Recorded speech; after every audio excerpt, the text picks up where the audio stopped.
ప్రజాప్రతినిధి న్యూస్ కి స్వాగతం. జిల్లా పోలీస్ శాఖ ఆధ్వర్యంలో పోలీస్ అమరవీరుల సంస్మరణ వారోత్సవాలలో భాగంగా సోమవారం సాయంత్రం సిరిసిల్ల పట్టణ పరిధిలోని అంబేద్కర్ చౌరస్తా నుండి బతుకమ్మ ఘాట్ వరకు సైకిల్ ర్యాలీని నిర్వహించారు. ఈ సందర్భంగా అదనపు ఎస్పీ చంద్రయ్య మాట్లాడుతూ విధి నిర్వహణలో ప్రాణాలను అర్పించిన పోలీస్ అమరవీరుల త్యాగాలను ప్రతి ఒక్కరూ స్మరించుకోవాలని అన్నారు. సమాజంలో శాంతి భద్రతల స్థాపనకు పోలీసులు చేస్తున్న కృషి గురించి ప్రజలకు అవగాహన కల్పించడానికి ఇటువంటి కార్యక్రమాలు ఎంతో ఉపయోగకరమని తెలిపారు. ఈ కార్యక్రమంలో ఇన్స్పెక్టర్లు కృష్ణ, ముగిలి, శ్రీనివాస్, వీరప్రసాద్, వెంకటేశ్వర్లు, నాగేశ్వరరావు, మధుకర్, ఆర్ఐలు మధుకర్ రమేష్, యాదగిరి, ఎస్ఐలు, ఆర్ఎస్ఐలు, పోలీస్ సిబ్బంది, విద్యార్థులు, యువత తదితరులు పాల్గొన్నారు.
పడతారు మెల్లగా.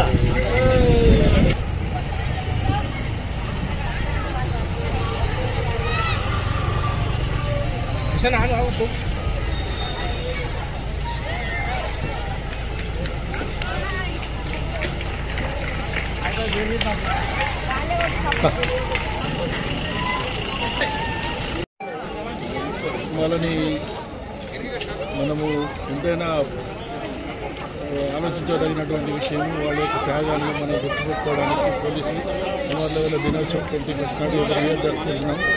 అందులో భాగంగానే మనం రోజు ఒక కార్యక్రమాన్ని చేపడుతున్నాము. ఆ కార్యక్రమంలో భాగంగా ఈరోజు మన సైకిల్ ర్యాలీ యూత్ ద్వారా స్కూల్ పిల్లలతోటి చేపట్టడం, మన సిరిసిల్లపట్నంలో చేపట్టడం జరిగింది. రేపు కానీ ఇల్లుండి కానీ మనం కన్వీనెంట్ చూసుకొని వారోత్సవంలో భాగంగా బ్లడ్ డొనేషన్ క్యాంప్ కూడా ఏర్పాటు చేస్తున్నాం. ఎవరైనా దాతలు కూడా బ్లడ్ ఇచ్చేవాళ్ళంటే ఇటువంటి సమయాన్ని మంచిగా వాళ్ళు ఉపయోగించుకుంటారని ఆశిస్తూ ఈ అవకాశం ఇచ్చిన ప్రజలకు అందరికీ నమస్కారం.